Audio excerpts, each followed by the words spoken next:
my beautiful people, I know so I know what they stop these days on top the protest and on top what happened yesterday for Tollgate.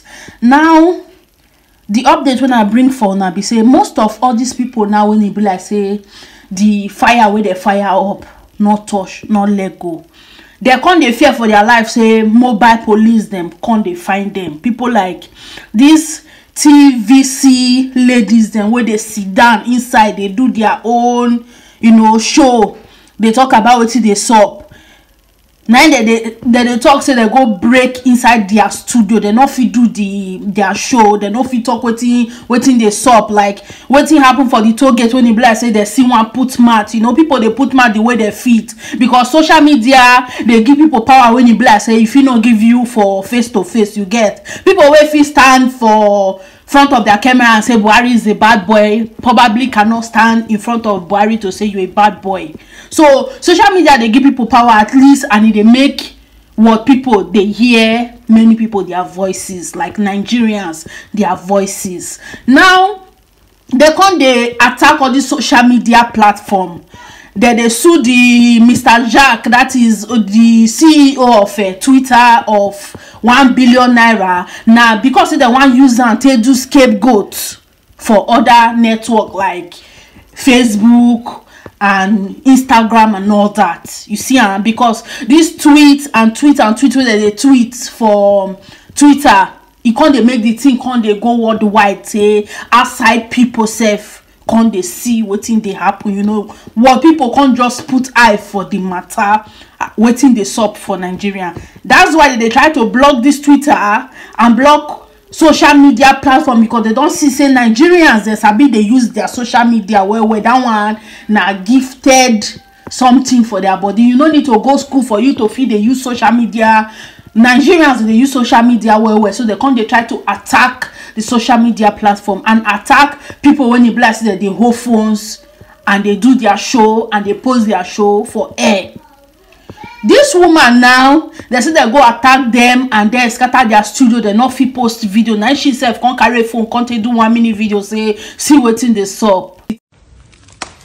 Okay guys, I'm live. We're told now that hoodlums have entered the studio. We have to cut off the show.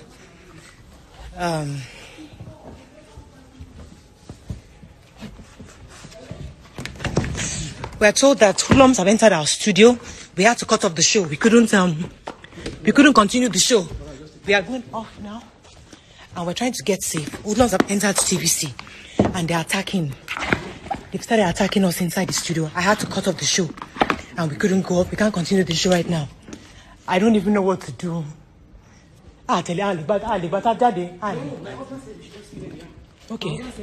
So Tokwe and I had to run a bit. Yes. Tokwe and I are here in the studio by ourselves. We're live in the studio and we can't go anywhere. DJ Swish, when he bless say that they find, they say if they see DJ Swish, they go leg around down.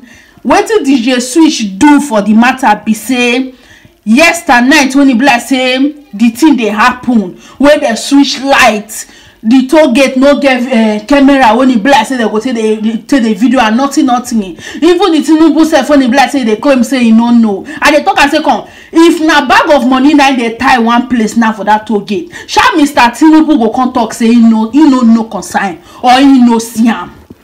He get wetin dey happen for that Tollgate when he bless say the Baba no they know.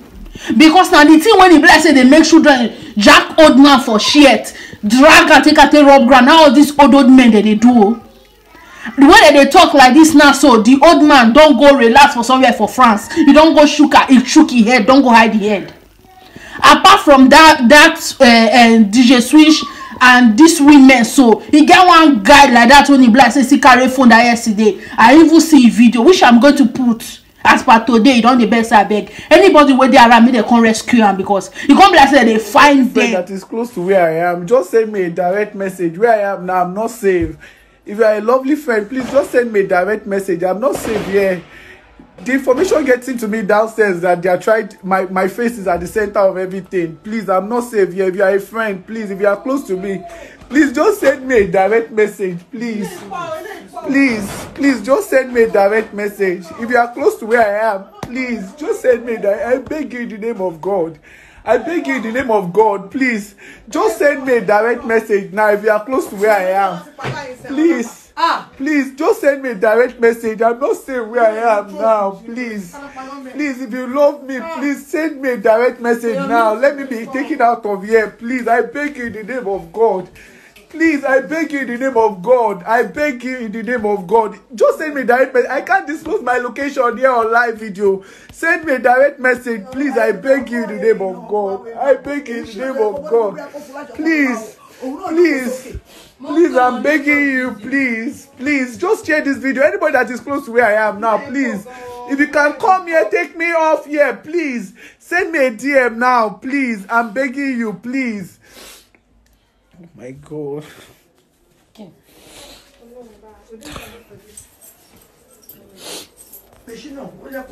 Many of them, one actress also now, so they bust her house. They don't already enter her compound before she they carry phone. Because now what's it there?